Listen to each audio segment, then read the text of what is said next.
Hoje vamos ler a página 46. Então, vamos começar em português. Então aqui, tire o veneno das afeições. Purgue essas luxúrias nojentas que carregam e ordenam a cabeça. Enviam correntes de esterco que perturbam a mente e perturbam isso. E essas imaginações ilusórias cessarão, e esses minúsculos pensamentos da mente, ou não se moverão, ou se moverão na ordem e na maneira que possam ajudar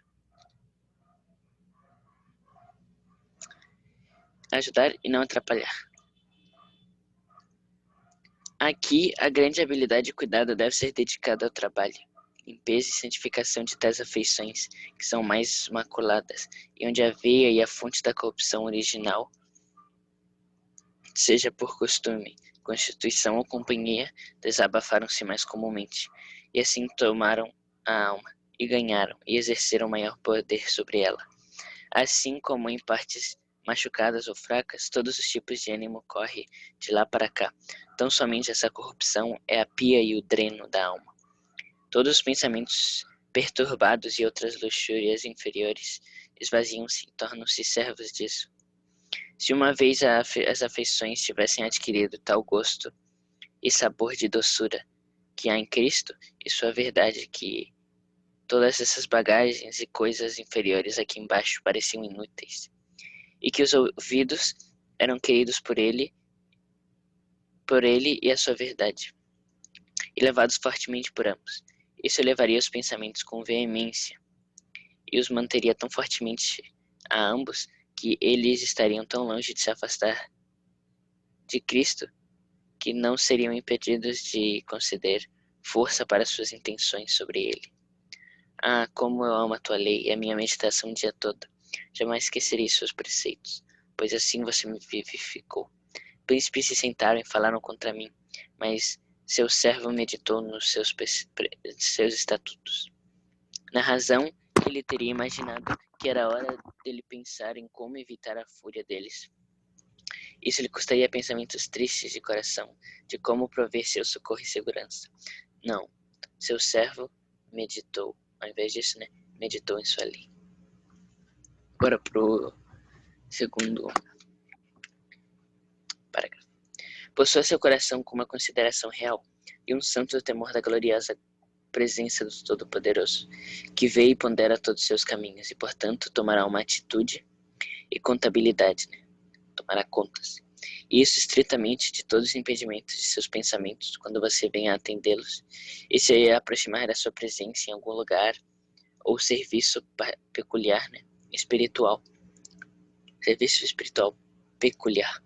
Não há uma espécie de Há uma espécie de devassidão negligente que, como um câncer, se reproduz em nossas disposições ateístas, pela qual não vemos a regra que deve nos guiar.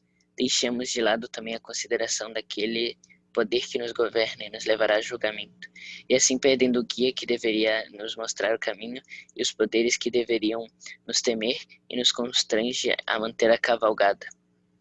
A mente de um homem se desliga para toda a vaidade que se oferece em seguida à sua visão. Considerando que estávamos cientes de sua presença, impressionados com ela, nos faria olhar para ele e acompanhá-lo em seu caminho e trabalho, e que ele nos ordena que andemos com ele. Tal como aconteceu com os estudantes que praticam esportes e jogos fora de seu lugar e de qualquer atendimento sério em seus livros, quando nada os acalmará e os forçará a estudos. Tão logo haja apenas o menor indício do mestre, ou qualquer óleo que eles possam lançar sobre sua aproximação, eles estão todos tão quietos quanto podem estar. Imediatamente se aproximam de seu lugar e deixam suas mentes em trabalho. Ó mestre, nosso mestre está além. Segue-se a quietude e o atendimento presente. E agora em inglês. So here, take off the poison of the affections, purge away these noisome lusts which carry and command the head, and send up dunghill of streams which distemper the mind and disturb it. And those windy imaginations will cease, and those thoughts of the mind like the minutes, either will not move or move in order and manner as may help and not hinder. Here the great skill and care ought to be labor and cleansing and sanctification of such affections which are most tainted, and were the vein and source of original corruption, either through custom, constitution, or company, have vented itself most usually, so have taken up the soul, and gained and so exercised greater power over it. For as in bruised or weak parts all humour run thither, so commonly the corruption is the sink and drain of the soul. All distempered thoughts and other inferior lusts empty themselves and become servants unto this. If once the affection had gained such a taste and relish of sweetness that is in Christ and his truth, that all the baggage and inferior things here below seemed sapless, and that the herd were endeared to him and his truth, and carried strongly after both, this would carry the thoughts vehemently, and keep them so strongly to both, that they would be so far from wandering away from Christ, that they would not be taken from bestowing the strength of their intentions about him. Oh, how I love thy law! It is my meditation all the day. I will never forget your precepts, for thereby you have quickened me. Princes sat and spoke against me, but your servant did meditate in thy statutes. In reason he would have conceived it was high time for him to bethink himself how to prevent their fury, and it would cause him sad thoughts of heart how to provide for his succor and safety. No, truly, your servant did meditate in your law.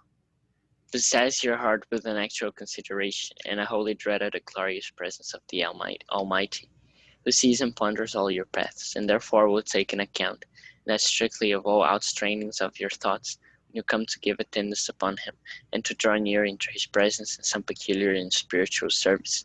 There's a kind of heedless wantonness, which like a canker breeds in our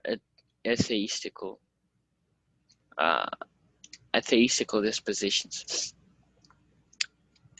whereby we see not the rule that should guide us, we lay aside also the consideration of that power that thus rules us, and will bring us to judgment. And so missing the guide,